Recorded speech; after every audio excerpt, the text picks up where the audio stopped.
Cooperative society ಕೂಡ ಇದೆ. ಆ ಕಲ್ಪನೆ ಹೇಗ್ ಬಂತು ನಿಮ್ಗೆ? ಕೋಆಪರೇಟಿವ್ ಸೊಸೈಟಿ ಕೂಡ ಮಹಿಳೆಯರಿಗೋಸ್ಕರ ಅಂತಾನೆ ಮಾಡಿದೀರಾ? ಸೊ ನಮ್ಮ ಭಾಗದಲ್ಲಿ ಮಹಿಳೆಯರಿಗೆ ಅಂತಾನೆ ಕೋಆಪರೇಟಿವ್ ಸೊಸೈಟಿ ಮಾಡಿರೋದು ತಾವೇ ಮೊದಲಿರಿಗೂ ಅಂತ ಹೇಳ್ಬೋದು. ಆ ಕಲ್ಪನೆ ಹೇಗ್ ಬಂತು ನಿಮಗೆ? ಈಗಷ್ಟೇ ಹೇಳಿದೆ ಆರ್ಥಿಕ ಬಿಕ್ಕಟ್ಟು ಮಹಿಳೆಯರಿಗಿರತ್ತೆ ಅಂತ. ನಮ್ಮ ಶಾಸಕರೇನೋ ಮೆಷಿನ್ಸ್ ನ ಕೊಟ್ರು, ಬಟ್ ಎಷ್ಟೋ ಹಲವಾರು ಮಹಿಳೆಯರು ಇನ್ನೇನೇನೋ ಆಲೋಚನೆ ಇಟ್ಕೊಂಡಿದ್ದಾರೆ. ನಾನು ಬೇರೆ ಏನೋ ಒಂದು ಹಪ್ಪಳದ ವ್ಯಾಪಾರ ಮಾಡಬಹುದು, ಅಥವಾ ಉಪ್ಪಿನಕಾಯಿ ವ್ಯಾಪಾರ ಮಾಡಬಹುದು, ಅಥವಾ ಇನ್ನೇನೋ ಮನೆ ಸಾಮಗ್ರಿಗಳನ್ನ ಮಾಡುವಂಥದ್ದು ಒಂದು ಸಣ್ಣದಾದಂತಹ ಒಂದು ಯೂನಿಟ್ ಅನ್ನ ನಾನು ಮಾಡ್ಬೇಕು ಅಂತ ಅನ್ಕೊಂಡಾಗ ಅವರಿಗೆ ಆರ್ಥಿಕ ಸಬಲತೆ ಬೇಕಾಗತ್ತೆ. ಮನೆಯಲ್ಲೂ ಕೂಡ ಅಂತಹ ಒಂದು ಏನು ವೆಲ್ ಎಕ್ವಿಪ್ಡ್ ಅಂತ ಇರ್ಲಿಕ್ಕಿಲ್ಲ. ಹಾಗಾಗಿ ನಾವೇನ್ ಅನ್ಕೊಂಡ್ವಿ, ಎಲ್ಲೋ ಒಂದ್ ಕಡೆ ನಾವೊಂದು ಆರ್ಥಿಕವಾಗಿ ಅವ್ರಿಗೇನಾದ್ರೂ ಸಪೋರ್ಟ್ ಮಾಡುವಂತದ್ದು ಏನಾದ್ರೂ ನಾವು ಮಾಡಿದ್ರೆ ಬಹುಶಃ ಇನ್ನೂ ಒಂದು ಹೆಜ್ಜೆ ಮುಂದೆ ಬರಬಹುದೇನೋ ಮಹಿಳೆಯರು ಅನ್ನೋ ಒಂದು ಪರಿಕಲ್ಪನೆಯಿಂದ ಸ್ವಾಭಿಮಾನ ಮಹಿಳಾ ಕೋಆಪರೇಟಿವ್ ಸೊಸೈಟಿ ಅಂತಾನೆ ಸಂಪೂರ್ಣ ಮಹಿಳೆಯರಿಗೆ ಸೀಮಿತವಾಗಿರುವಂತಹ ಒಂದು ಸೊಸೈಟಿಯನ್ನ ನಾವು ಮಾಡಿದ್ವಿ.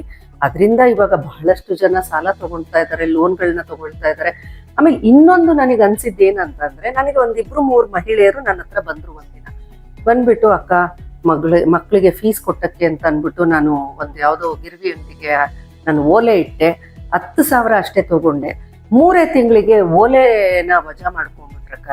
ಬಡ್ಡಿ ಚಕ್ರ ಬಡ್ಡಿ ಎಲ್ಲ ಹಾಕಿ 10% ಬಡ್ಡಿನ ಚಾರ್ಜ್ ಮಾಡಿದ್ರು. ಹೀಗೆ ನಾನು ಅದೊಂದು 10,000ಕ್ಕೆ ನನ್ನ ಮೂಲ್ಯವಾದ ಇದನ್ನೇ ಕಳ್ಕೊಂಡೆ ಅಂತ. ಅವಾಗ ಅನ್ಸಿದ್ದು ನನಗೆ, ನೋಡು ಇಷ್ಟೆಲ್ಲ ಮಹಿಳೆಯರು ಪಾಪ ಒಂದು ಸಣ್ಣ ಅಮೌಂಟಿಗೆ ಹಿಂಗೆಲ್ಲ ಕಳ್ಕೊಳ್ತಾ ಇದಾರಲ್ಲ, ಅದನ್ನ ನಾವ್ ಈ ತರ ಏನಾದ್ರು 10,000, ನಮ್ಮಲ್ಲೆಲ್ಲ ಬರೀ ಆನ್ಯುವಲಿ 1.6% ಕೋಆಪರೇಟಿವ್ ಸೊಸೈಟಿದು. ಸೊ ಅವರಿಗೆ ಬಹಳ ಕಡಿಮೆ ಇಂಟ್ರೆಸ್ಟ್ ಅಲ್ಲಿ ಲೋನ್ ಸಿಗುವಂತ ಒಂದು ಅವಕಾಶ ಮಾಡಿಕೊಟ್ರೆ ಅವರು ತುಂಬಾ ಏನಾದ್ರೂ ಅವರ ಅಮೂಲ್ಯವಾದ ವಸ್ತುಗಳನ್ನು ಉಳಿಸ್ಕೊಳ್ಳುವಂಥದ್ದು ಕೂಡ ಆಗಬಹುದು. ಅವರಿಗೆ ಬೇರೆ ರೀತಿ ಮಕ್ಳಿಗೆ ಫೀಸ್ ಕಟ್ಟೋದಿರ್ಬೋದು, ಅಥವಾ ಹೆಣ್ಮಕ್ಳದ್ದು ಮದುವೆಗಳು ಮಾಡುವಂತ ಸಂದರ್ಭದಲ್ಲಿ ನಮ್ಗೆ ಅನುಕೂಲ ಆಗತ್ತೆ ಅನ್ನೋದು ಒಂದಿದೆ. ಸ್ವಾಭಿಮಾನ ಟ್ರಸ್ಟ್ ಅಡಿನಲ್ಲಿ ಅನೇಕ ಸ್ವಸಹಾಯ ಸಂಘಗಳು, ಶ್ರೀಶಕ್ತಿ ಸಂಘಗಳನ್ನೆಲ್ಲ ಮಾಡ್ಕೊಟ್ಟಿದ್ದಾರೆ. ನೀವೇ ಹೇಳ್ದಂಗೆ ಜಡೆ ಸೇರಿದ್ರೆ ಇದಾಗ ಗಲಾಟೆಗಳಾಗತ್ತೆ ಅಂತ ಹೇಳಿದ್ರೆ, ಆದ್ರೆ ನಿಮ್ ಟ್ರಸ್ಟ್ ಅಡಿನಲ್ಲಿ ತುಂಬಾ ಸ್ವಸಹಾಯ ಸಂಘಗಳಿದಾವೆ. ಅದ್ರ ಕಲ್ಪನೆ ಹೇಗ್ ಬಂತು ನಿಮಗೆ? ಎಷ್ಟು ಟ್ರಸ್ಟ್ ಗಳಿದಾವೆ, ಇದು ಎಷ್ಟು ಸ್ವಸಹಾಯ ಸಂಘಗಳಿದಾವೆ ನಿಮ್ ಟ್ರಸ್ಟ್ ಅಡಿನಲ್ಲಿ? ನಾವ್ ಏನ್ ಮಾಡಿದ್ವಿ ಅಂತ ಹೇಳಿದ್ರೆ, ಫಸ್ಟ್ ನಾವು ಸ್ವಸಹಾಯ ಸಂಘ, ಶ್ರೀಶಕ್ತಿ ಸಂಘ ಅಂತ 1, 2, 3 ಅಂತ ಮಾಡ್ತಾ ಹೋದ್ವಿ. ಆಗ ಮಹಿಳೆಯರು ಉತ್ತೇಜನಗೊಂಡು ನಮ್ದು ಒಂದ್ ಸಂಘ ಬೇಕು, ನಮಗೂ ಒಂದ್ ಸಂಘ, ಬಿಕಾಸ್ ಅಲ್ಲಿವರೆಗೂ ಅವ್ರಿಗೆ ಹೇಗಿತ್ತು ಅಂತಂದ್ರೆ ಬರೀ ಹಣ ಪಾವತಿ ಮಾಡೋದು, ಹಣ ಉಳಿಸೋದು, ಅದರಿಂದ ಬರೋದು ಲೋನ್ ತಗೊಳ್ಳೋದು, ಅದಕ್ಕೆ ಮತ್ತೆ ಮರುಪಾವತಿ ಮಾಡೋದು. ಬಟ್ ನಮ್ಮ ಕಾನ್ಸೆಪ್ಟ್ ಹೇಗೆ ನಾವು ಶುರು ಮಾಡಿದ್ವಿ ಅಂದ್ರೆ, ಕೇವಲ ಹಣ ಉಳಿಸೋದು ಒಂದೇ ಸ್ತ್ರೀಶಕ್ತಿ ಸಂಘದ ಒಂದು ಉದ್ದೇಶ ಆಗಿರ್ಬಾರ್ದು. ಸ್ತ್ರೀಶಕ್ತಿ ಸಂಘ ಅಂತ ಹೇಳಿದ್ರೆ, ಒಂದು ಸಂಘಕ್ಕೆ ಬಂದು ನಾವು 10 ಜನ, 12 ಜನ ಅಥವಾ 20 ಜನ ಸೇರಿದ್ವಿ ಅಂದ್ರೆ ದಟ್ಸ್ ನಥಿಂಗ್ ಬಟ್ ಸಂಘ ಅಂದ್ರೇನೆ ಒಂದು ಪರಿವಾರ ಅಂತ. It's a family.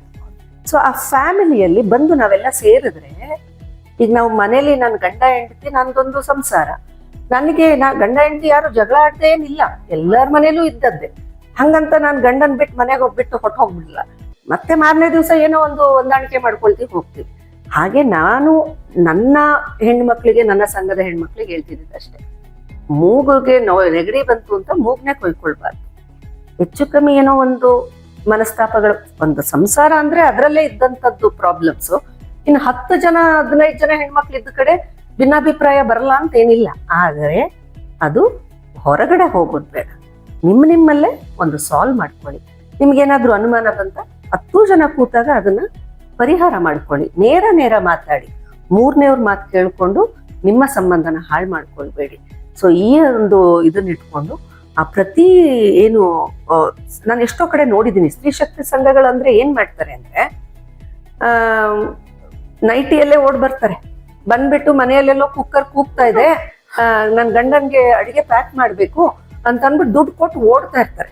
ಅಂದ್ರೆ ನಾನು ಅವಾಗ ಇದನ್ನ ಕಂಡಂಥದ್ದು, ನಮ್ಮ ಮಹಿಳೆಯರಿಗೆ ನಾನು ಸ್ತ್ರೀ ಶಕ್ತಿ ಸಂಘ ಮಾಡಿದಾಗ ನನ್ನ ಒಂದು ಕಡ್ಡಾಯವಾಗಿ ನಂದೊಂದು ಏನು ಹೇಳ್ತಾ ಇದ್ದಿದ್ದವ್ರಿಗೆ, ನೀವೆಲ್ಲರೂ ನಿಮಗೋಸ್ಕರ ತಿಂಗಳಿಗೆ 1 ಸಲ 1 ಗಂಟೆ ನೀವು ಇಟ್ಕೊಂಡು ಬರೋದೇ ಆದ್ರೆ ನೀವು ಸ್ತ್ರೀ ಶಕ್ತಿ ಸಂಘಕ್ಕೆ ಸೇರಿ, ಇಲ್ಲ ಅಂದ್ರೆ ಬೇಡ. ಯಾಕೆ ಅಂತಂದ್ರೆ ಎಲ್ಲರಲ್ಲೂ ಒಂದು ಆತ್ಮ ಅಂತ ಇರತ್ತೆ. ಆ ಆತ್ಮ ಮಹಿಳೆಯರಿಗೆ ಬೇರೆ, ಮಹನೀಯರಿಗೆ ಬೇರೆ ಅಂತಿಲ್ಲ. ಹಾಗಾಗಿ ನಮಗೆ ನಮ್ಮ ಹೆಣ್ಮಕ್ಳಿಗೆ ಸಂಸಾರ, ಗಂಡ, ಮಕ್ಕಳು ಇದು ಕಡೆ ತನಕ ಇದ್ದದ್ದೇ. ನಮಗೆ ಅವ್ರ ಮೇಲೆ ಪ್ರೀತಿ ಇದೆ, ನಮಗೆ ಕರ್ತವ್ಯ, ನಮ್ಮ ಜವಾಬ್ದಾರಿ, ಅವ್ರನ್ನೆಲ್ಲ ನೋಡ್ಕೊಳ್ಬೇಕು, ಎಲ್ಲ ಸರಿ. ಅದೆಲ್ಲದ್ರ ಜೊತೆಗೆ ನಾನು ನನಗೋಸ್ಕರ ಅಂತ 1 ಗಂಟೆ ನಾನು 1 ತಿಂಗಳಲ್ಲಿ ನಾನು ಇಟ್ಕೊಳಕ್ಕಾಗಿಲ್ಲ ಅಂತಂದ್ರೆ ನನಗೆ ನಾನು ಮೋಸ ಮಾಡ್ಕೊಂಡಂಗೆ.